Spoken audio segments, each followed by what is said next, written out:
Dans cet hôtel sur l'île de Zanzibar en Tanzanie, ces touristes ukrainiens sont dans l'impossibilité de rentrer dans leur pays et qui a fermé jeudi son espace aérien au vol civil, invoquant un haut risque pour la sécurité.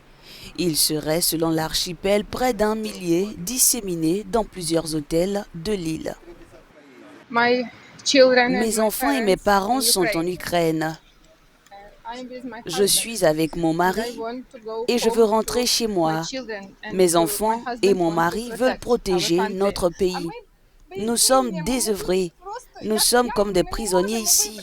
Selon les autorités de Zanzibar, des plans sont à l'étude pour évacuer ces touristes vers des pays comme la Pologne. Mais en attendant leur retour, ils vivent grâce à la générosité des gérants d'hôtels. Certains d'entre eux sont logés et nourris gratuitement. Beaucoup de gens ont déménagé des hôtels. Ils n'ont rien à manger, rien à boire pour vivre. Nous nous tournons vers ce merveilleux pays qui nous a accueillis. Nous avons décidé de les aider. Comme personnellement, j'ai accueilli 14 Ukrainiens qui sont dans le besoin. Je leur offre un hébergement gratuit, des repas gratuits et je ne leur ai jamais demandé un seul centime pour leurs dépenses.